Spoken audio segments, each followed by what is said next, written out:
네, 오늘 우리에게 주신 하나님 말씀은 요한복음 4장 5절부터 30절까지 조금 길지만 함께 보도록 하겠습니다. 요한복음 4장 5절부터 30절까지 말씀입니다.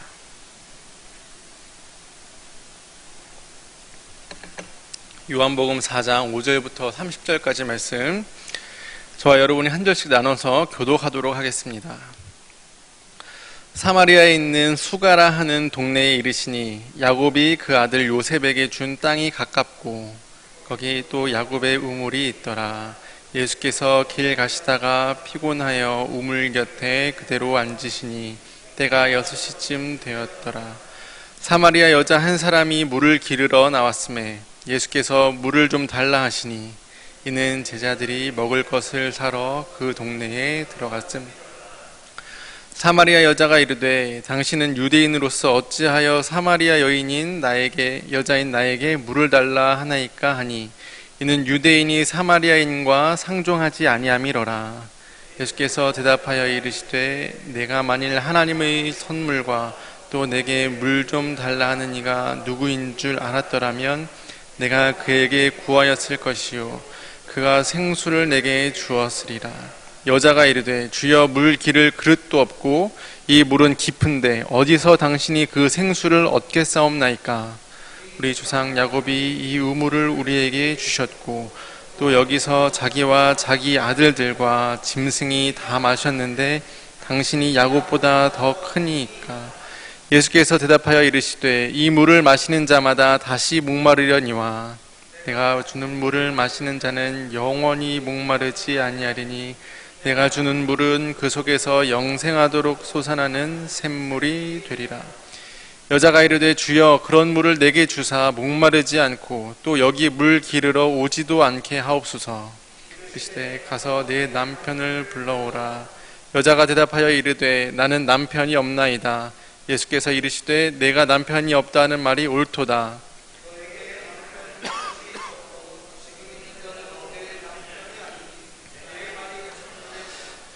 여자가 이르되 주여 내가 보니 선지자로소이다. 우리 조상들은 이 산에서 예배하였는데 당신들의 말은 예배할 곳이 예루살렘에 있다더이다. 예수께서 이르시되 여자여 내 말을 믿으라. 이 산에서도 말고 예루살렘에서도 말고 너희가 아버지께 예배할 때가 이르리라. 너희는 알지 못하는 것을 예배하고 우리는 아는 것을 예배하노니 이는 구원이 유대인에게서 남이라. 아버지께 참되게 예배하는 자들은 영과 진리로 예배할 때가 오나니 곧 이때라. 아버지께서는 자기에게 이렇게 예배하는 자들을 찾으시느니라. 하나님은 영이시니 예배하는 자가 영과 진리로 예배할지니라. 여자가 이르되 메시아 곧 그리스도라 하는 이가 오실 줄을 내가 아노니 그가 오시면 모든 것을 우리에게 알려주시리이다. 그래서 이르시되 내가 말하는 그가 그라 하시니라. 이때에 제자들이 돌아와서 예수께서 여자와 말씀하시는 것을 이상히 여겼으나 무엇을 구하시나이까 어찌하여 그와 말씀하시나이까 묻는 자가 없더라.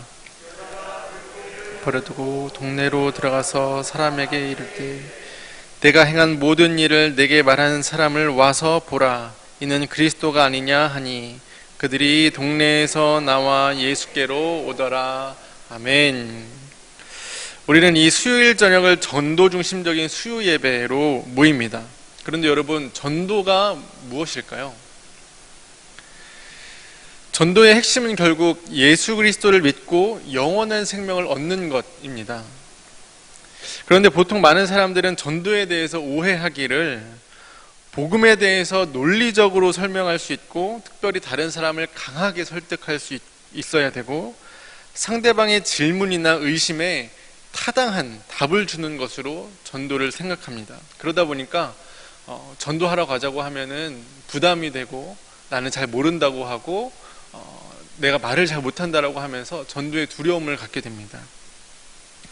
물론 그런 것들도 너무 중요합니다. 중요하지만 그러나 전도에는 더 깊은 차원이 있습니다. 오늘 우리가 읽은 본문에 예수님과 이 수가성 우물가의 이름도 밝혀지지 않은 이 여인의 대화 속에 전도의 실체가 무엇인지를 엿볼 수 있습니다.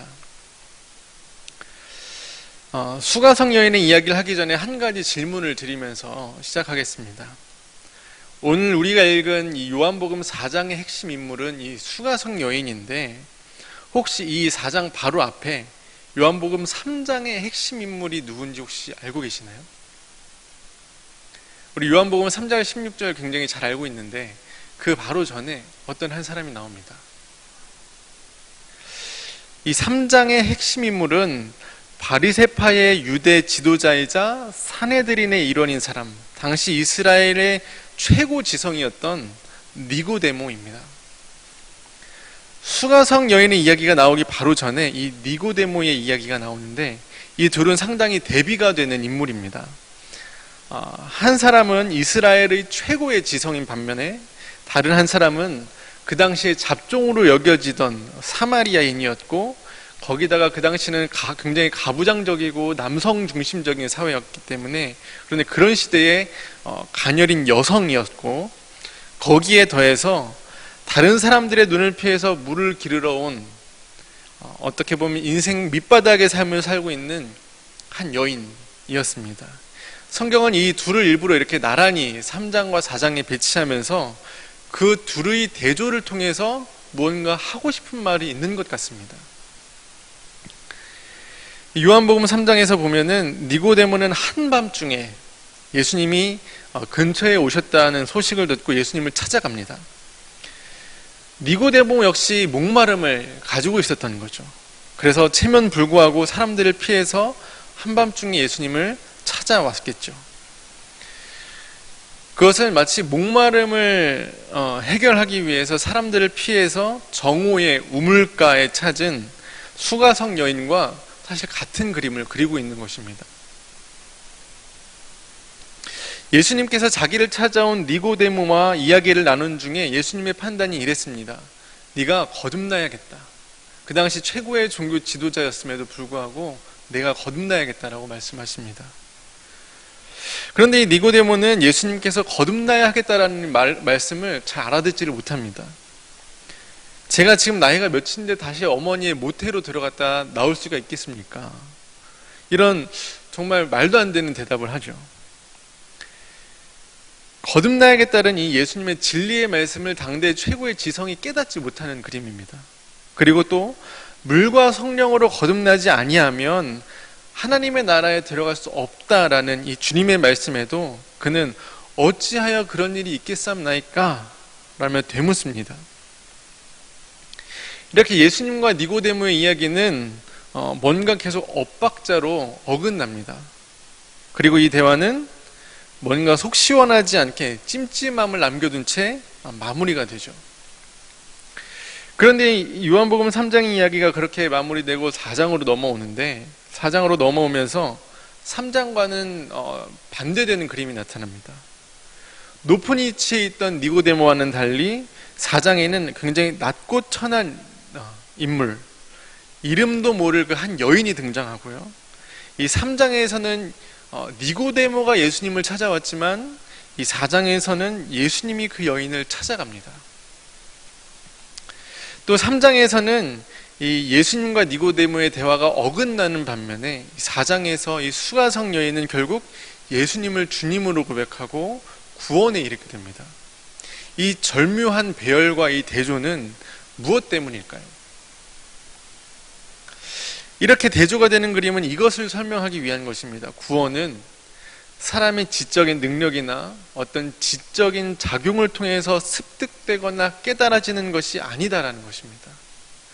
만약에 구원이 정말 지적인 활동을 통해서 일어나는 것이라면, 똑똑한 사람들이 잘 알아듣는 그런 지적인 활동을 인한 것이라면, 니고데모는 3장에 나타났던 니고데모는 당시에 굉장히 높은 지적인 능력도 있었고 구원에 대한 지적인 갈망도 있었기 때문에 아마 그 밤에 구원의 신비를 깨닫고 기뻐하며 돌아갔을 겁니다.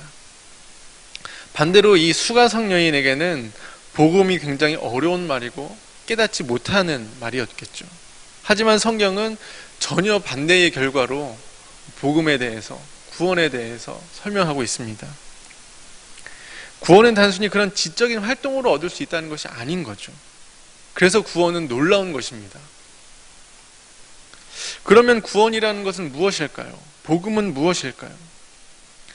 구원은 전해지는 하나님의 말씀을 통해서 그리스도께서 우리를 찾아오시는 사건입니다.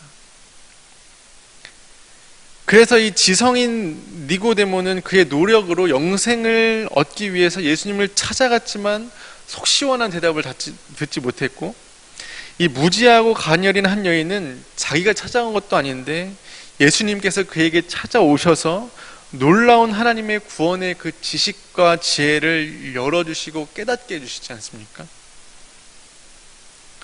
이 니고데모와 수가성 여인의 대조가 아주 절묘하게 말씀하는 것은, 구원은 주님의 은혜로 얻게 되어지는 것, 구원은 우리에게 하나님께서 주시는 선물이라는 사실입니다. 그래서 공평하신 하나님이신 거죠.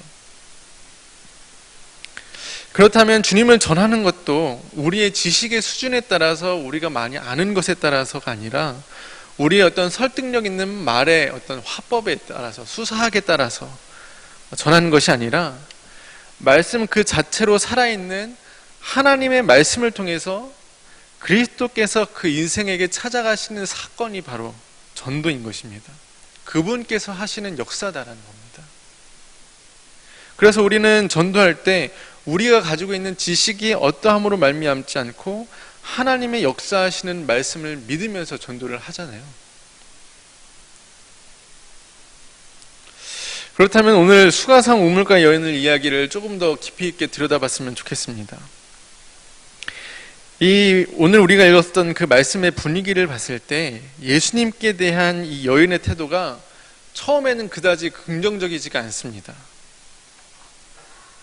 마치 우리가 전도를 나갔을 때 우리를 반겨주지 않는 그런 사람들처럼 좀 냉대하는 분위기가 있습니다.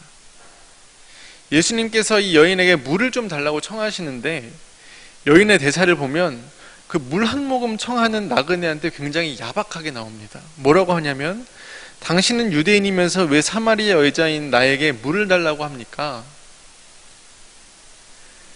그 당시에 유대인들은 사마리아 사람들을 굉장히 천대하고 상종하지도 않고 말도 잘 섞지 않았습니다. 그런데 지금 이 유대 남자는 길을 가다가 여행 중에 자기가 지금 목이 마르니까, 자기가 아쉬우니까 물을 달라고 한다라고 아마 느꼈을 것 같아요. 그러자 예수님께서 이렇게 말씀하십니다.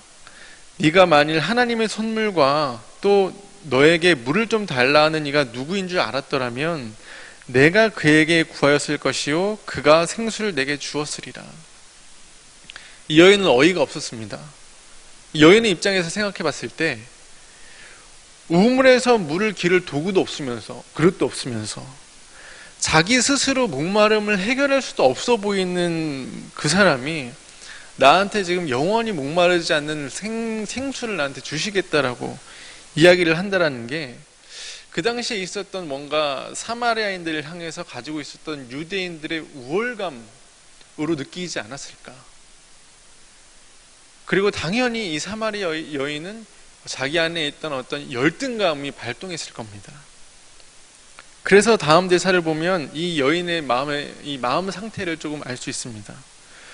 우리 조상 야곱이 이 우물을 우리에게 주셨고, 또 여기서 자기와 자기 아들들과 짐승이 다 마셨는데 당신이 야곱보다도 더 큽니까? 이렇게 물어봅니다. 이 수가성 사람들한테는 지금 이 옆에 있는 야곱의 우물이 굉장한 자부심이고 긍지입니다. 유대인들은 자신들을 잡종이라고 여기지만 그는 우리 조상 야곱이라고 말하면서 자기들의 정통성을 변호하는 거죠. 더불어 그의 후손인 우리는 지금도 물이 풍족해서 마을 사람들과 가축이 넉넉히 마실 수 있는 그 야곱의 우물을 우리는 가지고 있는데, 자기만 선택받은 민족이라고 생각하는 그 유대인 남성은 지금 목이 말라서 잡종으로 여기던 민족의 그 여인한테 손을 부탁을 하고 있는, 청을 하고 있는 그런 역전된 그림의 상태인 것입니다. 그래서 지금 이 여인이 비꼬듯이 물어보는 거예요. 당신이 야곱보다 더 큰 자입니까? 유대인들이 이 야곱보다, 우리보다 정말 더 큰 자입니까? 예수님께 대한 이 여인의 태도가 그다지 곱지 않다라는 것이 이 말씀을 보면서 느껴지시죠. 분위기 속에서 느껴지시죠. 하지만 예수님께서는 그렇게 뒤틀린 여인의 심정이 민족적인 어떤 차별과 그리고 그의 삶에 굉장히 그 피폐함 때문이라는 것을 잘 아시고 그 여인에게 영생을 선물로 주시고자 말씀을 이어가십니다. 우리가 전도를 할 때 느껴지는 감정과 비슷하지 않나요? 우리가 전도를 나가면은 우리를 냉대하는 사람들이 많잖아요. 하지만 우리는 그 사람들을 냉대하지 않고 그들이 복음을 모르기 때문에 그들의 삶의 여건이 어렵기 때문이라고 생각하면서 영생을 선물로 주고자 하는 마음이 가득합니다. 그리고 13절에서 15절에 보면 예수님께서 여인에게 이렇게 말씀하십니다. 예수께서 대답하여 이르시되 이 물을 마시는 자마다 다시 목마르려니와 내가 주는 물을 마시는 자는 영원히 목마르지 아니하리니 내가 주는 물은 그 속에서 영생하도록 솟아나는 샘물이 되리라.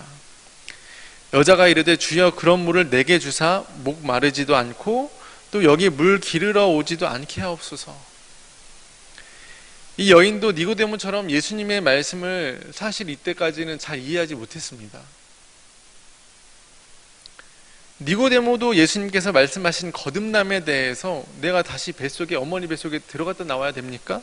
라고 이렇게 물리적으로 영생을 생각했던 것처럼 이 수가성 여인도 예수님께서 말씀하시는 물을 물리적인 물로 생각하고 있는 거예요. 그래서 그 물을 줘서 나한테 목도 마르지 않게 하고 다시 물도 기르러 오게 하지 말게 해달라고 말을 하고 있는 거죠. 그런데 이것은 예수님의 절묘한 접근 방식입니다. 이 여인이 가장 지금 필요로 하고 있는 것이 무엇인지 예수님께서 아시고 그 물이라는 상징을 통해서 영생을 설명하고 계시는 것입니다.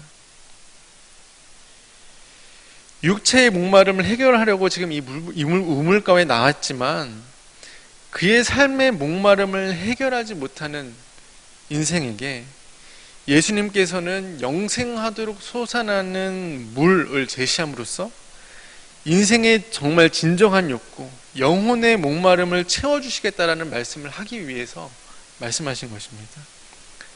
그러자 이 여인이 묻습니다. 정말 그런 물이 있나요? 그런 물이 있다면 저에게도 주셔서 목마르지 않고 물도 기르러 오지 않게 해주십시오. 그런데 엉뚱하게 대화가 흘러가죠. 예수님께서 대뜸 이렇게 말씀하십니다. 가서 네 남편을 불러와라. 물을 얻으려면 남편이 필요한 걸까요? 예수님의 대화의 흐름이 굉장히 생뚱맞습니다. 앞뒤가 전혀 맞지가 않습니다. 왜 물을 달라고 하는데 남편을 데려오라고 하셨을까? 이것은 목마름의 근원에 대해서 말씀을 하시고 싶었던 겁니다. 보다 예리한 질문을 이제 시작하시는 거예요. 쉽게 말해서 이런 말씀 어떨지 모르겠지만 우리 한번 까놓고 얘기해보자 이렇게 얘기하시는 거죠. 네 남편을 데려와라. 그러자 여자가 대답하여 이르되 나는 남편이 없나이다. 이 여인은 남편이 없다라고 하는데 다음 절에 보니까 예수님의 말씀에 따르면 남편이 있죠. 그것은 그런데 틀린 말이기도 하고 맞는 말이기도 합니다. 왜냐하면 예수님께서 너에게 남편 5이 있었고 지금 있는 자도 네 남편이 아니니 네 말이 참되도다라고 이렇게 인정을 해주셨거든요. 이 여인은 굉장히 기구한 운명의 여자예요. 과거에 남편이 5이나 있었고 또 지금도 남편이 있다면 지금 남편은 6번째 남편인 거죠. 이 여인은 6명의 남편을 지나오면서 그 인생이 살아온 것입니다. 이 사실 때문에 사실 이 여인은 오랜 세월 동안 굉장히 억울한 누명을 써왔습니다. 이런 거예요. 이 여자가 남편을 6이나 갈아치운 걸 보니까 생활이 굉장히 추잡한 여인이었을 거다. 첫 번째 남편은 아마 돈이 많았겠지. 원 없이 돈을 써봤겠지만 그 돈을 쓰고 써도 삶이 허무해서 두 번째 시집을 갔는데 잘생기고 몸짱인 둘째 남편도 진정한 행복을 가져다 주지는 못했을 거야. 그래, 권력이 최고다 싶어서 권력을 가진 세 번째 남편을 만났는데 그마저도 헛되고 이런 식으로 이 여인한테 온갖 누명을 씌워서 생활이 난잡한 여자처럼 많이 우리가 해석을 해왔는데 과연 그럴까요? 그 시대로 돌아가서 생각해 보면 방금 말씀드린 그런 식의 이야기는 사실 생각하기가 어렵습니다. 왜냐하면 그 당시는 특별히 이 히브리인들은 족보에 여자의 이름을 껴넣지도 않고 사람의 숫자를 셀 때 여자는 숫자로 세지도 않거든요. 지금 여기에 사람은 5명밖에 없는 겁니다. 이렇게 여자는 사람으로 숫자를 세지도 않았어요. 굉장히 남성 중심적이고 가부장적인 시대였어요. 여자가 남편을 자기 필요에 따라서 갈아치우고 자기가 남편을 선택할 수 있는 어떤 권리나 능력이 있던 그런 시대가 아니었습니다. 그러면 이 여인은 어쩌다가 남편을 6명이나 두고 살게 되었을까요? 어떻게 그런 기구한 운명을 갖게 되었을까요? 당시 유대인들에게는 구약의 율법에 그 혼인법 중에 굉장히 독특한 법이 하나가 있었는데 그것을 계대 혼인법이라고 합니다. 그 당시의 결혼은 지금처럼 어떤 사랑과 진심을 가지고 결혼한다기보다 종족을 보존하기 위해서, 씨를 보존하기 위해서 결혼을 많이 했습니다. 그리고 부부가 살다가 아직 아기를 낳지 못했는데 남편이 어떤 일로 사망하게 되면 누가 이 씨의 보존을 책임질 것이냐, 남편의 다음 형제가 이 형수와 같이 살게 되는 그런 법이 있었습니다. 그러다가 이 남편마저도 죽게 되면은 그 다음 남편이 이 여인을 데리고 살게 되는 거죠. 그래서 어떤 율법학자가 예수님한테 이렇게 묻잖아요. 어떤 여인이 남편이 7이 있는데 7 형제 중에 나중에 부활해서 누가 정말 진짜 남편입니까? 그것이 바로 이 계대 혼인법이라는 문화 속에서 나온 질문입니다.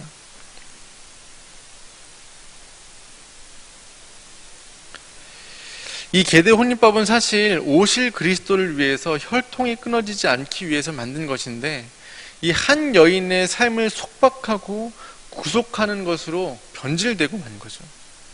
이 여인은 정확히 말하면 율법이라는 구속의 굴레에 억압되어서 피폐하고 사랑 없는 허무한 인생을 끊임없이 살아내야만 했던 그런 기구한 인생의 여인이었던 것입니다. 굉장히 가련한 여인인 것입니다.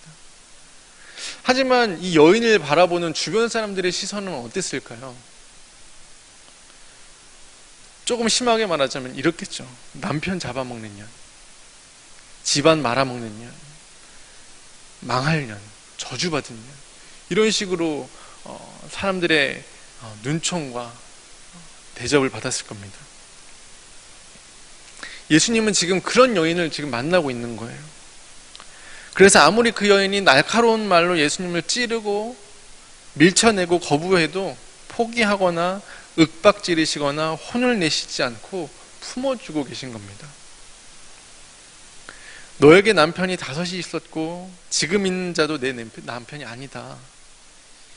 예수님의 말씀대로라면 지금 이 여인은 6번째 남편과 살고 있습니다. 그런데 그 뒤에 예수님께서 하시는 말씀이 지금 네가 함께 하고 있는, 지금 함께 사는 그 남편도 내 남편이 아니다라고 말씀을 하고 계세요. 그러면 이 여인은 다시 7번째 남편을 맞이해야겠죠? 그런데 성경에서는, 특별히 요한복음에서는 7이라는 숫자가 완전한 숫자로서 그리스도의 구속과 구원에 대해서 이야기할 때 7이라는 숫자를 표현합니다. 무슨 말이냐면 율법의 굴레를 끊고 너에게 참된 사랑과 자유와 존중을 제공할 참된 신랑을 맞이하게 될 것인데 그 신랑이 누가 되어야 되죠? 바로 오늘 지금 이 자리에서 만나고 계시는 예수 그리스도이십니다. 주님은 지금 그분과의 참된 교제, 새로운 피조물로서의 창조, 회복으로 그 여인을 부르고 계신 거예요. 그 여인을 지금 자기 안으로 초대하고 계신 거예요. 여러분도 그런 주님의 초대를 받으신 적이 있으신가요? 예수님의 참된 안식과 구원으로 부르시는 그 초대 말입니다.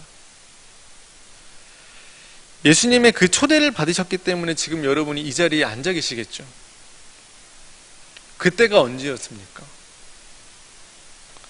여러분이 어떨 때에 주님께서 여러분을 찾아가셔서 여러분에게 구원을, 사랑의 말씀을 베푸셨습니까? 그때 주님이 부르시는 그 음성을 여러분 지금도 기억하고 계십니까? 그때 그 주님과 여러분은 지금도 함께 살고 계십니까? 그분이 여전히 여러분의 주님이십니까? 혹시 오늘도 지금 그렇게 여러분을 다시 부르고 계시지는 않습니까? 이 여인은 처음에는 예수님을 그냥 평범한 유대인 랍비 정도로 만났다가 자기를 훤히 들여다보는 그런 경험을 하면서 이제는 예수님을 선지자로 인식하게 됩니다. 내가 보니 당신은 선지자 같습니다. 만약에 여러분이 살면서 여러분의 삶을 꿰뚫어보는 굉장히 신묘막측한 그런 어떤 선지자를 만났다고 생각해 보세요.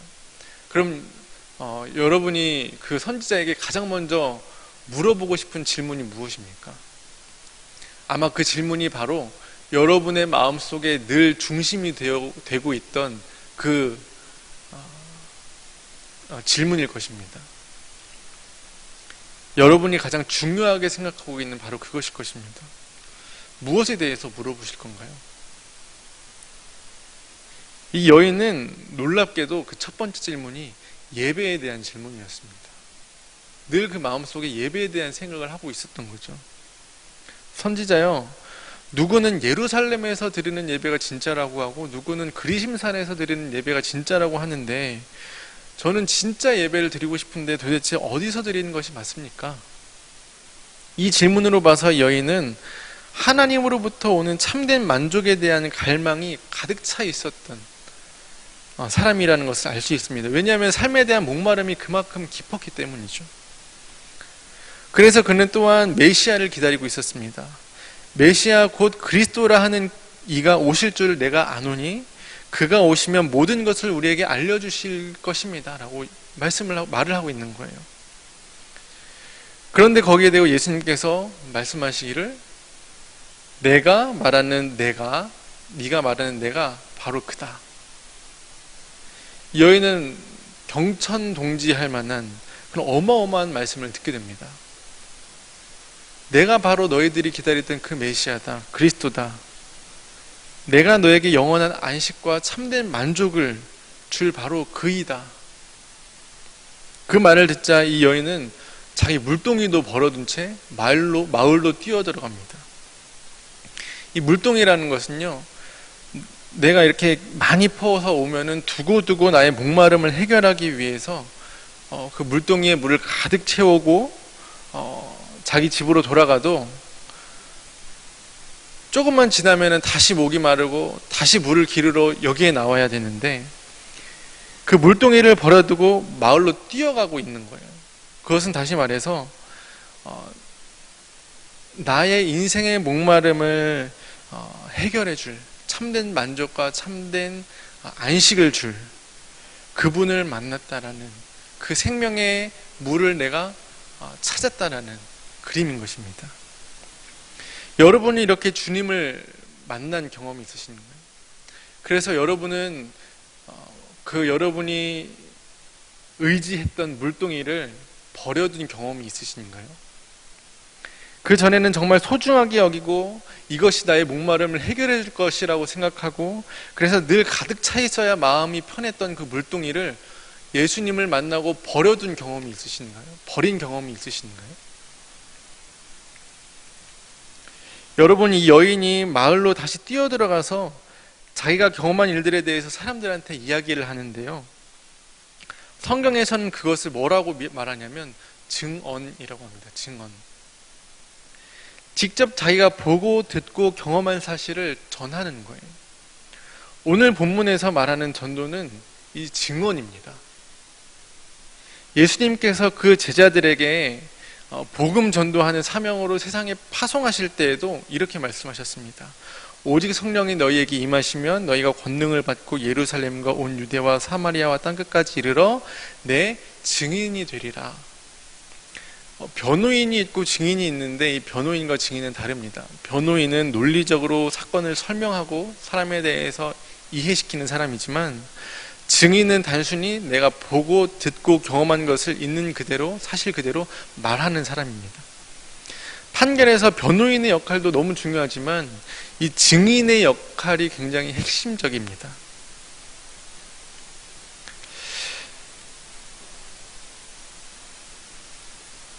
여러분이 어떨 때 어떤 삶의 어려움과 곤고에 빠져 있을 때 주님이 만나주셨는지 어떻게 만나주셨는지 늘 그것을 기억하고 그 경험을 마음에 품고 사는 것이 중요합니다. 그리고 그것을 증언하는 것이 전도입니다.